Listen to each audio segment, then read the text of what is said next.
Mes frères congolais et mes sœurs congolaises, nous avons tous suivi ou lu l'interview de l'ancien président de la République démocratique du Congo, celui qui se fait appeler Joseph Kabila Kabange, qui appelle à la fin de la dictature en République démocratique du Congo. Je vais lui analyser et répondre point par point au bobard qu'il a débité. Vous savez très bien que moi, pour que je respecte un citoyen qui se dit congolais, qui va euh, euh, dans des terres ou dans des endroits sous occupation par les Rwandais, il devrait d'abord, vous savez que lorsqu'on regarde l'histoire de Joseph, de celui qui se fait appeler Joseph Kabila, vous allez remarquer qu'il y a beaucoup de zones d'ombre parce que il est venu dans les valises de l'AFDL en 96, 97, ils sont venus avec James Kabarebe et tous les officiers ougandais et rwandais qui sont venus. Il devrait d'abord commencer par passer un test ADN sur base du corps qui est devant le palais de la nation de Laurent Désiré Kabila, Mzee Laurent Désiré Kabila, dont il se dit être le fils. Le jour où les résultats du test ADN vont certifier, vont authentifier que c'est son fils biologique, à partir de ce moment-là, il peut venir afin que nous puissions parler du Congo. Parce que les conditions dans lesquelles il a accédé à la magistrature suprême et son parcours, comme je vous dis, est parsemé de zones d'ombre. Donc, moi, j'ai beaucoup de doutes là-dessus.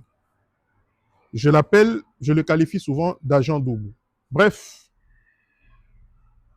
aujourd'hui, il sort et il vient nous dire que Félix Tshisekedi installe la dictature en République démocratique du Congo et qu'il faut mettre fin à cette dictature. Mais ça, c'est une vaste blague. Nous assistons à une blague.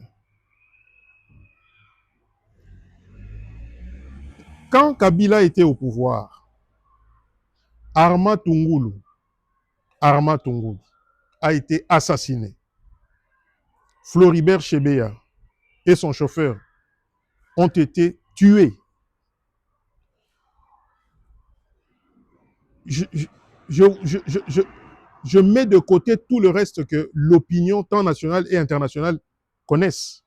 Donc, on a le massacre de Boudou Dia-Congo. Je vous dis, Joseph Kabila n'est pas un exemple. Il n'est pas un exemple. C'était l'agent de l'occupation chez nous, de l'occupation rwandaise. Je mets ça de côté. Joseph Kabila nous dit que le problème du Congo, c'est un problème de gouvernance parce que il y a un petit groupe d'individus qui veulent modifier la Constitution. On modifie la Constitution, mais de quoi parle-t-on? Kabila a modifié la Constitution en 2010 en changeant 2 tours qu'il réduit en un seul tour des élections. Donc, vous n'êtes pas un exemple. Et puis, l'histoire de notre pays nous démontre que depuis 1960, quand les Belges nous ont accordé l'indépendance avec la loi fondamentale, en 1964, nous avons eu la constitution de Kananga, de Loulouabourg. En 67, manifeste lancé, les 70, 71, une nouvelle constitution. 77, une nouvelle constitution. En 84, je pense, une nouvelle constitution. Pendant la période de la transition, le long tunnel, une transition. Mouzé arrive. Celui que vous dites être votre papa, il suspend toute la transition qui régissait le pays et il installe sa dictature, bien qu'il s'est ressaisi par après. Vous faites ce que vous avez fait en 2001.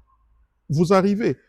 Écoutez, si ce sont les hommes qui ont rédigé ces textes, c'est bien les hommes aussi, c'est-à-dire la population, les hommes et les femmes, qui peuvent remettre en cause ce texte, vu les réalités de notre pays. J'entends Joseph Kabila dire que là où il habite à Goma, c'est une maison qu'il a achetée depuis 1999. Dis donc, vous êtes venu avec les bottes des jardiniers. Regardez les Kadogo qui sont venus avec vous. Vous étiez en bottes de jardinier sans un sou, sans un rond dans vos poches. La République démocratique du Congo vous a enrichi. Vous avez pillé ce pays avec votre système. Vous avez créé des entreprises. Vous avez construit des palaces, des villas. Vous avez construit des fermes. Et aujourd'hui, vous vous érigez en sauveur. Comme j'ai déjà dit dans plusieurs de mes interventions, et ça vient confirmer ce que les premiers des Congolais n'arrêtent de dire, le président de la République, son Excellence Félix-Antoine Tshisekedi Tshilombo, que Joseph Kabila est derrière l'AFC M23 et il a deux pieds, il a un pied dans Sauvons le Congo qu'il avait créé avec les politiciens congolais qu'il manipule, qu'il a l'habitude de manipuler comme ses pantins. Il a l'autre pied dans la rébellion AFC M23. C'est le lieutenant de Paul Kagame. Paul Kagame, c'est le patron. Lui, il est le lieutenant ou le majordome. Et un peu plus bas, c'est Corneille Nangaa avec les Bissimois et tout ce que vous voulez. Donc aujourd'hui, vous ne pouvez pas vous ériger en donneur de leçons pour venir dire ce que vous êtes en train de raconter. Vous parlez de la rupture FCC Cash. Peu importe tout ce que vous pouvez raconter, tout ce qu'on a entendu, vous allez nous bourrer les oreilles avec cette affaire-là. Moi qui parle, j'ai été député national, élu, l'un des meilleurs élus de la législature, parmi les 10 meilleurs élus, voulais-je dire, de la législature 2019-2023. Nous avons mis fin à la coalition FCC Cash. Ça s'est décidé au niveau du président de la République parce que le président avait décidé qu'il fallait mettre fin à ça parce qu'il y avait beaucoup de crocs en jambes qu'on était en train de mettre. L'appareil de l'État ne fonctionnait pas très bien, mais au niveau de l'Assemblée nationale, nous sommes les élus du peuple. C'est nous qui représentions le peuple. À partir du moment où le garant des institutions, du bon fonctionnement des institutions, dit que cette affaire-là est terminée. Parce que le salut du peuple, c'est la loi suprême. Monsieur Joseph Kabila, vous n'êtes pas le sauveur ou celui qui est indispensable pour le fonctionnement du Congo. Parce que lorsqu'on vous entend parler, c'est comme s'il n'y a que vous. Vu que vous aviez été président de la République, personne d'autre ne peut parler. Je ferme cette parenthèse. Je reviens à ce que je suis en train de dire. Vous nous parlez de Nani. Nous avions été des députés nationaux, comme moi là, élus démocratiquement, librement, élus par le peuple de la circonscription de Lupatapata. Plus de 24 000 voix. Je ne suis pas de cette classe politique dont vous faites allusion, la pourrie que vous nous avez laissée, qui nomme des députés, qui recrute des gens et qui mettre des juges au niveau de la Cour constitutionnelle pour confirmer des députés nommés. Donc, je parle librement, quoi qu'il en soit, quoi qu'il en coûte. C'est pas possible. Alors, nous avons décidé au niveau de l'Assemblée, nous nous sommes battus. Et les députés que vous appelez vos députés, votre majorité, ont rejoint le président de la République. À partir de ce moment-là, il n'y a plus de débat. Il n'y a plus de débat. D'autant plus que il y a eu des élections en 2023, élections auxquelles votre regroupement n'a pas participé, ils ont boycotté. Tshisekedi a été élu avec plus de 73% de voix. À partir de ce moment-là, qu'est-ce que la gouvernance vient faire là-dessus? C'est la guerre que vous êtes en train de soutenir aujourd'hui. Vous êtes un fugitif, vous avez fui le Congo. Revenez à Kinshasa. Vous avez été condamné à mort. Normalement, il faut émettre un mandat d'arrêt international contre vous. La République démocratique du Congo, notre pays, veut d'une nouvelle constitution. Et le peuple va s'assumer. Nous allons rédiger une nouvelle constitution. Vous parlez des articles 70, 219 et 220. La 70 qui parle de le mandat d'un président de la République, du président de la République est de 5 ans renouvelable une fois. La 219 où l'on dit que et je ne vois pas pourquoi vous êtes agité. Pourquoi une certaine classe politique est agitée? Parce qu'il est dit clairement que sous l'état de siège, sous l'état de guerre, sous l'état d'urgence, lorsque le président est intérimaire, lorsque les deux chambres, l'Assemblée nationale et le Sénat, tant qu'ils ne sont pas réunis, on ne peut faire une révision constitutionnelle. Là, on parle de la révision constitutionnelle. On ne parle pas du changement. Je ne sais pas pourquoi on fait cet amalgame-là.